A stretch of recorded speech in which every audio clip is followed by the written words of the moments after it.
President Muhammadu Buhari had, during his visit to the United States in July 2015, met with the World Bank representatives and other donor agencies, where he secured the commitment of the bank in supporting federal government's efforts in the Northeast. This high-level collaboration between the government of Nigeria and donor partners, the World Bank, European Union and the United Nations, culminated in the setting up of the Recovery and Peace-Building Assessment. This exercise is also speaking to the fact that we're working as a unit, the federal government working side by side with the state governments, which is where it actually pinches. As explained, these assessment efforts will provide a credible framework for coordinated and coherent support from humanitarian and development partners to complement series of federal government efforts towards restoring normalcy to the affected states. The decision to return home must be a voluntary one taken by the IDP themselves as a function of the return of stability, security and the rule of law to their communities of origin. A critical element of success of this assessment is to ensure that the institutional arrangements that facilitate cross-government coordination and engagement in the assessment are in place. I wish to assure the government and people of Nigeria that the United Nations stands ready to play its role in support of the overall development and humanitarian priorities of Nigeria. As stated, it will also form the basis for planning a broad-based public sector recovery program for the Northeast, as well as leverage, synchronize and inform the financing initiatives and projects of Nigeria's development partners, civil society organizations, private sector groups and organizations. We have started in about 5 local governments. So we have started the reconstruction process. Thereby we rehabilitate the communities and then resettle them back to their communities. The assessment is expected to strengthen local capacity, enable direct participation and come up with results that would be useful in developing a plan to meet the needs of the states. In the State House, Jide Onifade, NTA News.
We believe the government of Nigeria needs to provide clarity on leadership and the institutional framework for the Northeast response.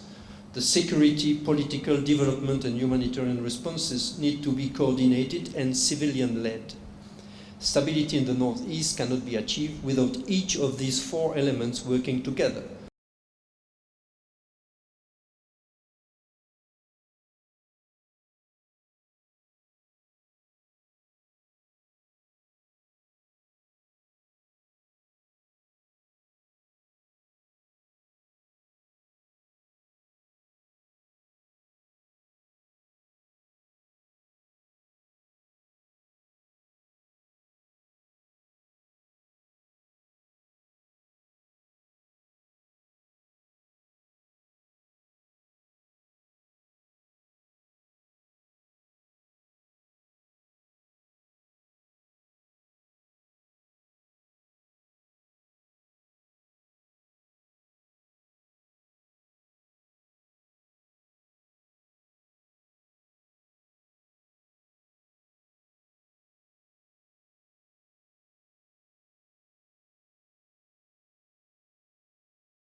You know, the tax ahead is very enormous.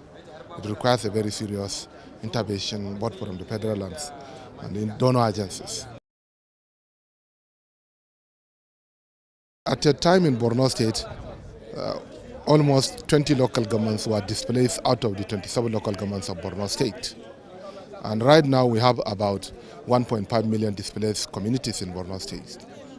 So the number is very huge. The devastation is very high. So we need billions of naira. Even one local government, Bama local government, can cost nothing less than about 300 billion naira, or even 500, to reconstruct entire Bama local government.